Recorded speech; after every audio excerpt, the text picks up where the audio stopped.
தந்தை, மகன், தூய ஆவியின் பெயரால் ஆமென். கொலோசையர் 3:2.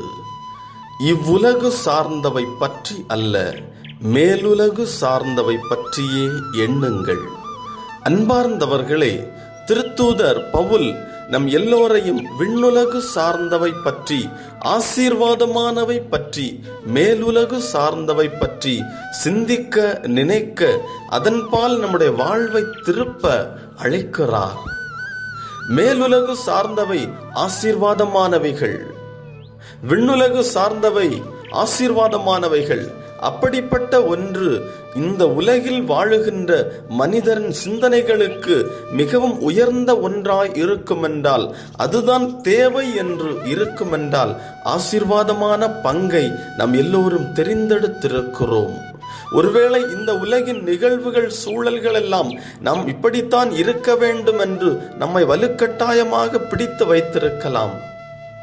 ஆனால் மேலுலகு சார்ந்தவை ஆசீர்வாதமானவை, மேலுலகு சார்ந்தவை அமைதிக்கான வழியை ஏற்படுத்துபவை, மேலுலகு சார்ந்தவை நிம்மதியை கொண்டு வருபவை, மேலுலகு சார்ந்தவை ஆண்டவரின் ஆற்றலை நம்முடைய வாழ்வில் வெளிப்படுத்தக்கூடியவை.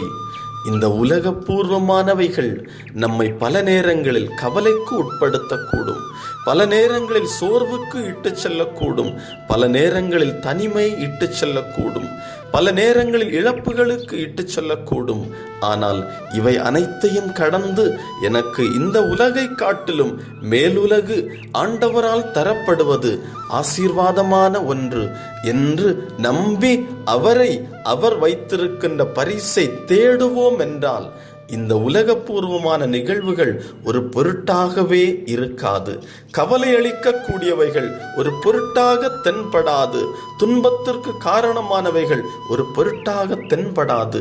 காரணம், உயர்ந்த ஒன்று நம் எதிர்நோக்காக இருக்கிறது. மேலுலகு, விண்ணுலகு நாம் நம்பி இருக்கின்ற, காத்திருக்கின்ற ஒன்றாக இருக்கிறது.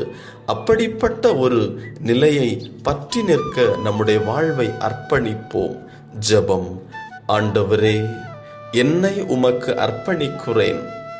இந்த உலகப்பூர்வமான நிகழ்வுகள் அவை என்னை பல நேரங்களில் கவலைக்குள்ளாய் ஆழ்த்துகிறது, பல நேரங்களில் துன்பத்தை அதிகப்படுத்துகிறது.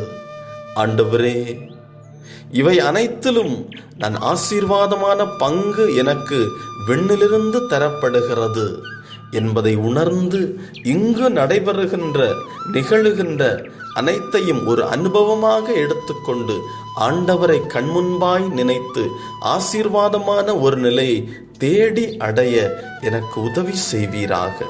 என் வாழ்வை உமக்கு அர்ப்பணிக்கிறேன். ஆமென்.